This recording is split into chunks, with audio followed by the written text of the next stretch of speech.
Good morning students, welcome to IIM international public school. Students, आज हम लोग class 5 में सब्जेक्ट मैथ्स में सबसे पहले हम लोग चैप्टर 4 करेंगे जो है relationship between HCF and LCM. उसके बाद हम लोग चैप्टर 7 में असेसमेंट 1 जो प्रॉफिट एंड लॉस मेजर है उसको हम लोग करेंगे। तो सबसे पहले हम लोग देखते हैं असेसमेंट 9 में क्वेश्चन नंबर जी। देखिए क्या है, prove that the product of HCF and LCM of 16 and 32 is equal to real product। मतलब यहाँ पे क्या करना है, आपको शो करना है, दिखाना है कि product of HCF and LCM यानी कि LCM और HCF का जो प्रोडक्ट है, प्रोडक्ट मतलब क्या होता है, मल्टीप्लिकेशन, यानी HCF और LCM को मल्टीप्लाई करके जो आएगा वही किसका HCF और LCM 16 और 32 का जो HCF और LCM आएगा उसको मल्टीप्लाई करिए, वो इक्वल आएगा, is equal to real product. किसके प्रोडक्ट के, जो नंबर है, नंबर के खुद के प्रोडक्ट के इक्वल आएगा। तो यहाँ पे नंबर क्या है 16 एंड 32। तो सबसे पहले हमको 16 एंड 32 का HCF and LCM find out करना है। तो सबसे पहले LCM फाइंड आउट करने के लिए हमने 16 एंड 32 को इस तरीके से हमने लिख लिया। अब क्या करना है, देखिए दोनों 2 से डिवाइड होंगे तो 2 से यहाँ पे 2 लिख लेना है। 2 का डेरिवेटिव करिए, 16 कितनी बार में आएगा, एक बार में आएगा, 2 8 जा 16, एक बार में आ रहा है, यहाँ पे 8 लिखिए, फिर कॉमा लगाएंगे। अब देखिए 32 कितनी बार में आएगा, तो 2 1 जा 2, देखिए 3 था, है ना, तो 3 था, कितना बचा है यहाँ पे 1 टाइम्स हो गया है, कितना आएगा 2 आ गया, 1 बचा है, तो 1 को मिलके 12 हो जाएगा। फिर 2 को 12 को 2 से डिवाइड करेंगे कितना आ जाएगा 6, यानी 16 आ गया। वैसे देखिए 16 2 जा कितना होगा 32 होगा, ठीक है। अब उसके बाद क्या करेंगे, यहाँ पे आगे 8 आ गया, 16 आ गया। अब फिर आगे क्या करेंगे, 2 से डिवाइड करेंगे क्योंकि दोनों डिजिट 2 से डिवाइड हो रहे हैं। तो यहाँ पे 2 लिख देना है, 2 4 जा 8, 8 कितनी बार में आता है, 2 की टेबल है 4 टाइम्स है, यहाँ पे 4 लिख दिए एंड 16 कितनी बार में आएगा 8, 2 8 जा 16। Clear students. अब आगे क्या करेंगे, 2 से डिवाइड करिए, देखिए 2 2 जा 4, यानी कि 2 into 2 करेंगे कितना आएगा 4 आएगा। इधर से डिवाइड करेंगे, जो यहाँ लिख देंगे या मल्टीप्लाई करके चेक कर लीजिए सही है कि सही है। तो 4 को 2 से डिवाइड करेंगे तो 2 आ गया, 2 लिख लिए, कॉमा। जब 8 को 2 से डिवाइड करेंगे कितना आएगा 4 आएगा, यहाँ पे हमने 4 लिख लिया, ठीक है। 2 4 जा 8। अब आगे देखिए 2 से डिवाइड होगा तो 2 1 जा 2 एंड 2 2 जा 4। क्लियर है। फिर आगे देखिए अब 1 को डिवाइड करें तो कॉपी कर लेना है, लेकिन 2 डिवाइड हो रहा है 2 से, यहाँ पे 2 लिख लिए ना, 2 को 2 से डिवाइड किए तो कितना आ गया 1 टाइम में। तो यहाँ पे देखिए 1 आ गया, तो अब हो गया। अब डिवाइड करना नहीं है, यहाँ पे जो है इनको मल्टीप्लाई कर लीजिए, मल्टीप्लाई करने के यही आपका एलसीएम हो जाएगा। एलसीएम इक्वल टू देखिए कितने 2 है, 1 2 3 4 5, यही 5 का हमने आप देखिए मल्टीप्लाई करके लिख लिया है। 2 into 2 into 2 into 2 into 2 कितने हो गए 1 2 3 4 5, यहाँ पे 5 है तो हमने यहाँ पे 5 मल्टीप्लाई 2 को लिख लिया। अब मल्टीप्लाई करके जो आंसर आएगा वही आएगा, देखिए यहाँ 2 2 जा 4, फिर 4 2 जा 8, 8 2 जा 16 एंड 16 2 टाइम्स क्या हो जाएगा 30। इसको मल्टीप्लाई करेंगे पहले तो कितना आ जाएगा 32, यानी कि 16 एंड 32 का एलसीएम आ गया 32। अब अगला हम क्या करना है, इसका भी एचसीएफ भी निकालना है, क्योंकि एचसीएफ और एलसीएम को प्रोडक्ट निकालना है।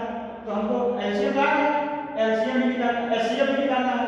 तो अब क्या करना है, देखिए 16 एंड 32 में छोटा कौन है, स्मॉल कौन है 16 है, इसको बाहर लीजिए, 32 को अंदर रखिए, क्योंकि एचसीएफ निकालने फाइंड आउट करने का एक मेथड होता है डिवीजन मेथड। तो यहाँ पे 16 और यहाँ पे 32, 16 का टेबल रीड करिए तो 2 टाइम्स में आएगा, 16 2 जा 32, तो 32 लिख दिए। यहाँ पे देखिए रिमाइंडर 0 आ गया, दैट मींस यहाँ वाला जो होता है वही क्या होता है एचसीएफ हो जाता है। तो 16 एंड 32 का एचसीएफ क्या जाएगा 16 आ जाएगा।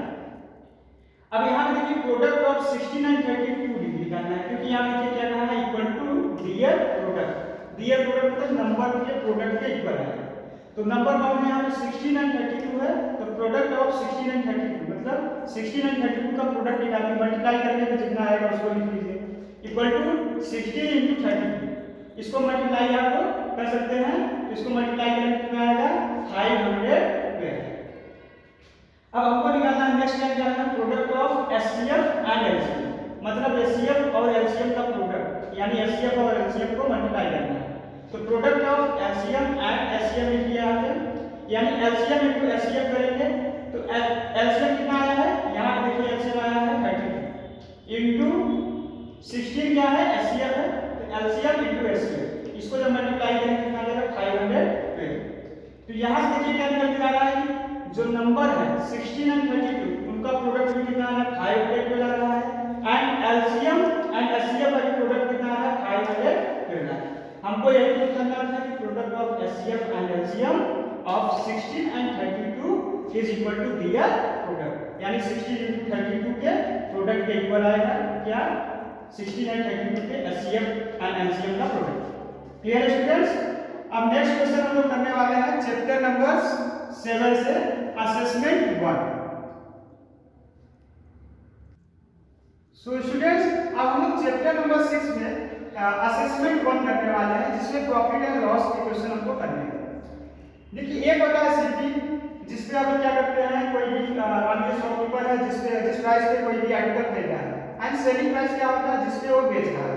तो खरीदने और बेचने के दौरान क्या होता है, कभी प्रॉफिट होगा कभी लॉस होगा। इसी के बेस पे हम लोगों को क्वेश्चन करना है फाइंड द प्रॉफिट और लॉस इन ईच केस। यहाँ फर्स्ट केस में देखिए सीपी गिवन है 100 rupees and selling price SP given है 300 रुपीज, और सेकंड क्या कोई यानी डी पार्ट दिया है सेलिंग प्राइस कॉस्ट प्राइस कितना है 415.75 एंड सेलिंग प्राइस कितना है रुपीस 375.25। तो सबसे पहले हम क्वेश्चन ये करते हैं। तो यहाँ पे सीपी जो गिवन है लिख लीजिए 100 रुपीज एंड एसपी कितना गिवन है 300। अब यहाँ पे क्या देखने लग रहा है कि सीपी जो है 100 है लेकिन एसपी क्या है 300 है। तो यहाँ से क्लियरली देख के लग रहा है कि 300 ज्यादा है 100 से, एंड 300 क्या है सेलिंग प्राइस है एंड 100 क्या है कॉस्ट प्राइस है। इसका मतलब है कि सेलिंग प्राइस ज्यादा है किससे कॉस्ट प्राइस से, यानी कि आप जब कोई चीज खरीदे हैं और बेच रहे हैं, बेच ज्यादा रुपए में रहे हैं खरीदे कम में हैं, तो क्या होगा प्रॉफिट की लॉस, ऑब्वियसली प्रॉफिट होगा। तो यहाँ पे जाएगा देयर सिंस यहाँ पे selling price is greater than cost price therefore there is a profit. अब प्रॉफिट कितने का हुआ है उसको निकालने के लिए क्या करेंगे, अब यहाँ पे सेलिंग प्राइस ज्यादा है कॉस्ट प्राइस कम है, तो कितने का डिफरेंस है वही प्रॉफिट हो जाएगा। अगर हमने 100 रुपीज में खरीदा है और 300 बेच रहे हैं तो कितने का डिफरेंस हो रहा है, यहाँ पे माइनस कर दीजिए। तो क्या हो जाएगा selling price minus cost price equal to 300 minus 100। अब 300 माइनस 100 करेंगे कितना आएगा 200, यानी 200 का प्रॉफिट हुआ।